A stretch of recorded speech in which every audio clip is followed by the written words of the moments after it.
இன்னைக்கு நம்ம சாண்ட்விச் பண்ண போறோம். எப்படி பண்றதுன்னு வாங்க பார்க்கலாம்.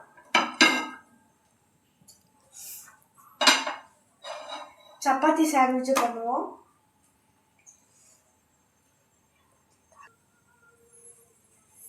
இப்போ இதில் கொஞ்சம் பட்டர், இதே ஃபாதர்ஸ் டே ஸ்பெஷலுக்காக எங்கள் அப்பாவுக்கு பண்ணுறேன். இது சப்பாத்தியை போட்டுக்கலாம்.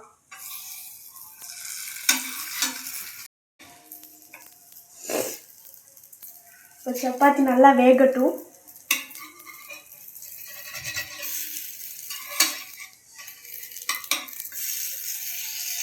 இப்போ நல்லா ப்ரௌனிஷாக வந்துருச்சு.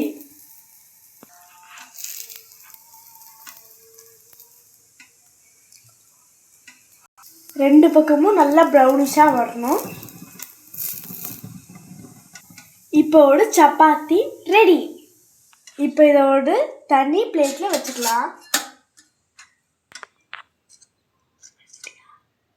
அதுக்கப்புறம் இன்னும் கொஞ்சம் பட்டர் போட்டுக்கலாம்.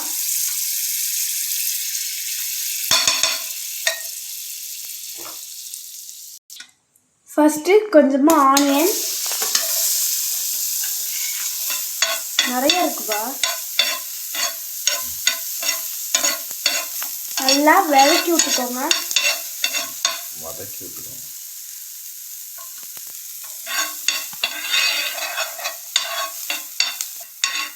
நல்லா டார்க் ப்ரௌனிஷ் ஆகணும், அப்போ தான் க்ரன்ச்சியாக இருக்கும்.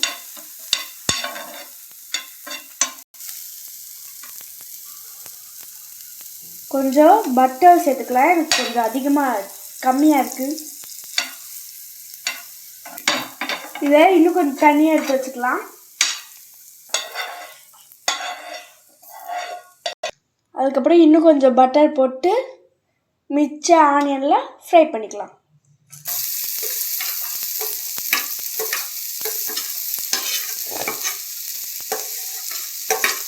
ஸோ இந்த ஆனியன் நல்லா வதங்கிட்டு, ஸோ இதையும் திரும்பி ஒரு பிளேட்டில் மாற்றிக்கலாம். அதுக்கப்புறம் இன்னும் கொஞ்சமாக பட்டர்,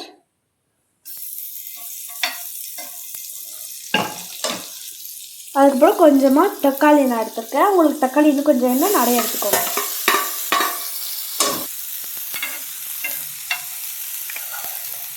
நல்லா வேகட்டும்.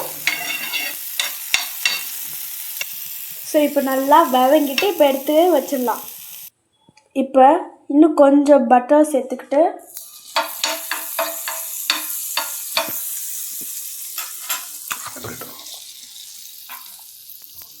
ப்ரெட்டை டோஸ்ட் பண்ணிக்கலாம்.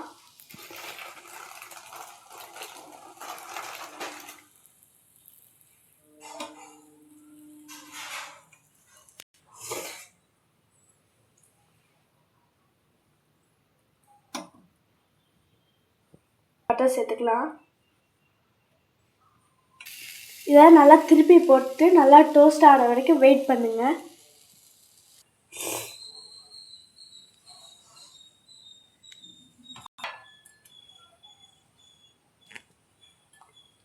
நல்லா வெந்துருச்சான்னு திருப்பி போட்டு பாருங்க ரெண்டு சைடும். இப்போ இதை எடுத்து வச்சிடலாம்.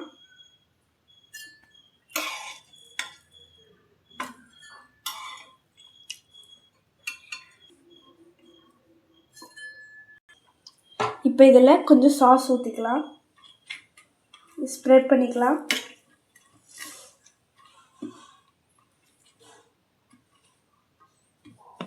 இன்னும் கொஞ்சம் சாஸ் ஊற்றிக்கலாம்.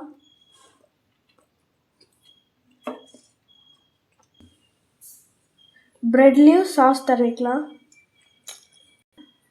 கொஞ்சமாக தடவிக்கோங்க.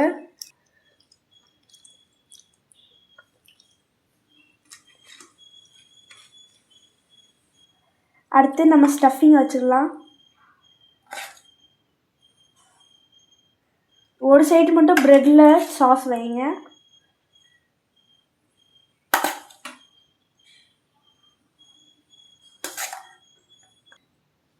உங்களுக்கு இன்னும் கொஞ்சம் வெஜிடபிள் வேணுன்னா நீங்கள் ஆட் பண்ணிக்கலாம். நான் ஆனியனும் தக்காளியும் ஆட் பண்ணிக்கிறேன். அதுக்கப்புறம் சீஸ் வச்சுக்கலாம். இப்போ சீஸை அடுப்பில் சிம்மில் வச்சுட்டு சீஸை வச்சுக்கலாம். சீஸை இதில் வச்சுக்கலாம்.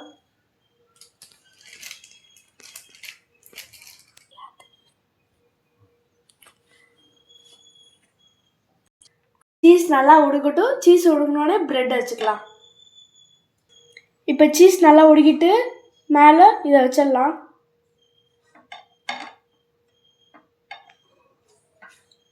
அதுக்கப்புறம் திருப்பி போட்டுக்கலாம்.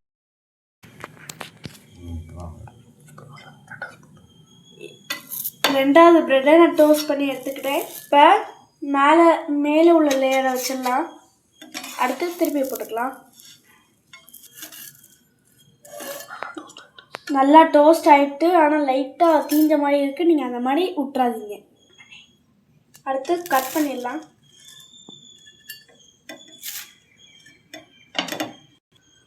இப்போ இதை எடுத்துக்கலாம்.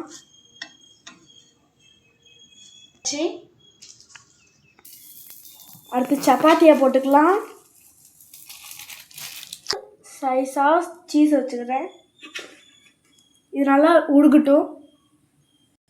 ஸோ சாண்ட்விச் முடிஞ்சிட்டு அடுத்து சப்பாத்தி ரோலும் முடிய போகுது. ஸோ இதை எடுத்து வச்சுக்கலாம். ஸோ அண்ட் தென் இதை ரோல் பண்ணிக்கலாம். ஸோ உங்களுக்கு சாஸ் வேணுன்னா வச்சுக்கலாம், இல்லைனாலும் அப்படியே விட்டுடலாம். ஸோ இந்த வீடியோ பிடிச்சிருந்தா லைக் பண்ணுங்கள், ஷேர் பண்ணுங்கள், கமெண்ட் பண்ணுங்கள். மறக்காமல் சரண் சாரு ப்ளாக்ஸை சப்ஸ்கிரைப் பண்ணிடுங்க.